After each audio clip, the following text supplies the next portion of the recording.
Good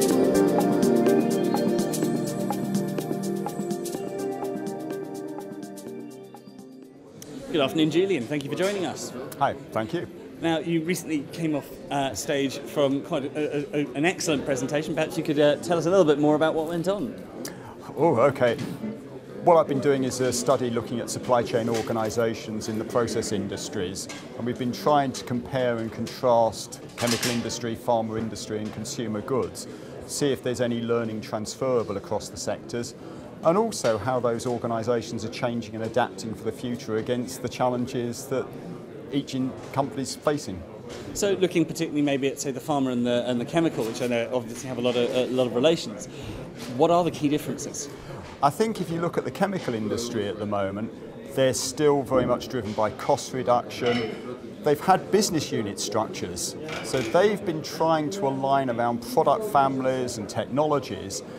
They're now realising, though, if they really want to optimise cost, if they want to drive inventory performance, they need to centralise far more. So they're moving away from this devolved, decentralised structure to one which is much more centralised with much more controls and governance in place. Pharma's actually been going through an interesting transition that over the last few years it's already centralised, but it's finding now if it wants to work better with emerging markets, engage better on new opportunities, it's actually got to let go some of the things it's This is what I was going to say. I was thinking that sounds almost counterintuitive from what I've been hearing from people here, that actually there's a lot more talk of collaboration about working with others and expanding your network in emerging markets, and I can't see how a centralised approach allows you to develop as much. Well, a centralised approach, though, can be very helpful in terms of actually building you the right platform for the future. So it enables you to do things like harmonise your processes, harmonise your master data management. So you've then got consistent ways of working in the organisation. Once you've got that, then it's actually easier to let go and devolve things.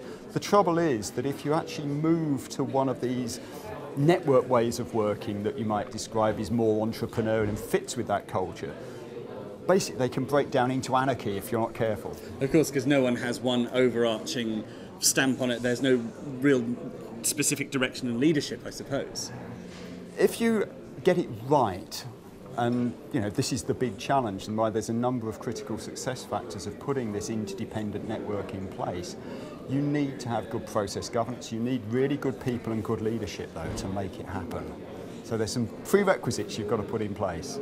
And I think one of the other challenges, of course, as you said, was emerging markets. How are people finding how are they making those changes necessary? And are we already beginning to get to a point where the emerging markets themselves are not so much taking over, but taking a larger stake of the industry? I wouldn't say they're taking over at the moment. Obviously, people are using emerging markets in part as low-cost countries for sourcing product, which is very important. But if you look at a market like China, the domestic demand's huge. So you are finding companies investing and creating networks in China. The danger I think people are now worrying about is, well, as these children grow, they're still nothing like the size, say, of the European or the US market, which are still going to continue to be very big and dominant to 2015, 2020. But what you don't want to do is then allow them to become totally independent.